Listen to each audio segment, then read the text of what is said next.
அனைவருக்கும் அஸ்ஸலாமு அலைக்கும். நம்ம சேனலில் ஷரியா கம்ப்ளைண்ட் கோல்டு இடிஎஃப் அப்படின்னு ஒன்று இல்லவே இல்லைன்னு ஒரு வீடியோ போட்டிருந்தோம். அதை பார்க்காதவங்க டிஸ்கிரிப்ஷனில் லிங்கை கொடுக்குறேன், அந்த வீடியோவையும் பாருங்கள். அந்த வீடியோவில் டிஜிட்டல் கோல்டும் கோல்டு மியூச்சுவல் ஃபண்டும் ஷரியா கம்ப்ளைண்ட் கேட்டகரியில் வராது அப்படின்னு தெளிவாக சொல்லியிருந்தோம்.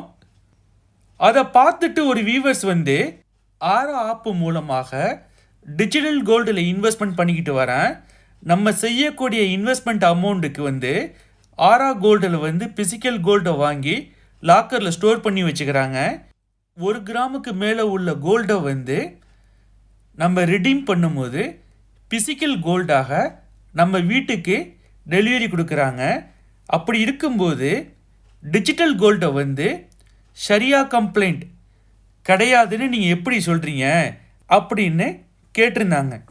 டிஜிட்டல் கோல்டு ஷரியா கம்ப்ளைண்டா இல்லையான்னு டிஜிட்டல் கோல்டு இன்வெஸ்ட்மெண்ட் பற்றி டீட்டெயிலாக பார்ப்போம். கோல்டு இடிஎஃப்பில் இன்வெஸ்ட்மெண்ட் பண்ணுறதாக இருந்தால் புரோக்கரில் அக்கௌண்ட் ஓப்பன் பண்ணோம், நமக்கு டிமெட் அக்கௌண்ட் வேணும், இது போல் டாக்குமெண்டேஷன்லாம் ப்ரிப்பேர் பண்ணி புரோக்கரில் அக்கௌண்ட் ஓப்பன் பண்ணதுக்கு அப்புறம் நம்ம இன்வெஸ்ட்மெண்ட் பண்ணோம். அதை விட மிக சுலபமாக நம்ம டெய்லி யூஸ் பண்ணக்கூடிய ஆப்ஸ் மூலமாகவே, உதாரணத்துக்கு பேடிஎம், ஃபோன்பே, கூகுள் பே, இது போல் ஆப்பு மூலமாக மினிமம் 10 ரூபாயிலிருந்து டிஜிட்டல் கோல்டில் இன்வெஸ்ட்மெண்ட் பண்ணுறதுக்கு ஆப்ஷன் இருக்குது. அப்படி நம்ம இன்வெஸ்ட்மெண்ட் பண்ணக்கூடிய அமௌண்ட்டோடைய வேல்யூவில் பிசிக்கல் கோல்டாக வாங்கி லாக்கரில் ஸ்டோர் பண்ணி நமக்கு தேவைப்படும் போது ரிடீம் செய்வதற்காக பிசிக்கல் கோல்டை நம்ம ஹோமுக்கே டெலிவரி கொடுப்பாங்க. அதனால் டிஜிட்டல் கோல்டு ஷரியா கம்ப்ளைண்ட் அப்படின்னு நம்ம எல்லோரும் நினச்சி கொண்டு இருக்கோம். டிஜிட்டல் கோல்டு ஏன் ஷரியா கம்ப்ளைண்ட் கிடையாது அப்படின்னு டீட்டெயில்ஸாக பார்ப்போம். டிஜிட்டல் கோல்டு இன்வெஸ்ட்மெண்ட் நடத்தும் நிறுவனங்களில் அதில் அதிகமானவர்கள் பிசிக்கல் கோல்டாக வாங்கி வைப்பது கிடையாது. நீங்கள் இன்வெஸ்ட்மெண்ட் பண்ணக்கூடிய அமௌண்ட்டை டிஜிட்டல் வேலெட்டில் ஸ்டோர் பண்ணிக்குவாங்க. நீங்கள் எப்போ உங்களுக்கு கோல்டு தேவைப்படும் போதோ மார்க்கெட்டோடைய ரேட் என்னவோ அதை பிசிக்கல் கோல்டாக வாங்கி உங்கள் வீட்டுக்கே டெலிவரி கொடுப்பாங்க.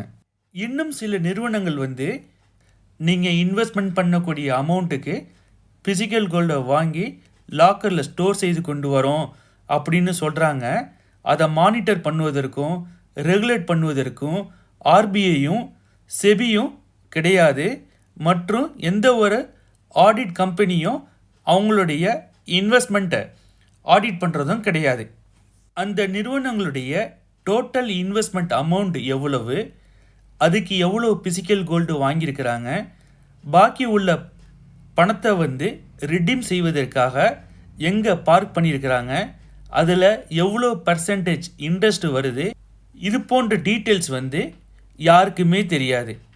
அதனால தான் டிஜிட்டல் கோல்டு ஷரியா கம்ப்ளைண்ட் கேட்டகரியில் வராது. டிஜிட்டல் கோல்டு இன்வெஸ்ட்மெண்ட் நடத்தக்கூடிய நிறுவனங்களை மானிட்டர் பண்ணுவதற்கும் ரெகுலேட் பண்ணுவதற்கும் ரிசர்வ் பேங்க் ஆஃப் இந்தியாவும் செபியும் கிடையாது.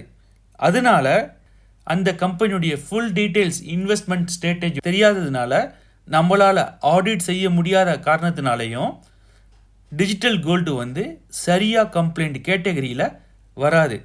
அப்போ சரியா முறையில் கோல்டில் இன்வெஸ்ட்மெண்ட் பண்ணுறதாக இருந்தால் 2 மெத்தடில் இன்வெஸ்ட்மெண்ட் பண்ணலாம். ஒன்று கோல்டு இடிஎஃப், அதில் நிறைய இடிஎஃப் இருக்குது. அதில் எது ஷரியா கம்ப்ளைண்ட் கோல்டு இடிஎஃப் தெரிஞ்சுக்கிட்டு அந்த கோல்டு இடிஎஃப்பில் இன்வெஸ்ட்மெண்ட் பண்ணலாம். அல்லது நீங்கள் பிசிக்கல் கோல்டாக வாங்கி இன்வெஸ்ட்மெண்ட் பண்ணி கொண்டு வரலாம். இதுவரையும் பார்த்தது உங்களுக்கு யூஸ்ஃபுல்லாக இருந்திருக்கும். இதில் ஏதாவது டவுட் இருந்தால் கமெண்ட் பாக்ஸில் கேளுங்க. அஸ்ஸலாமு அலைக்கும்.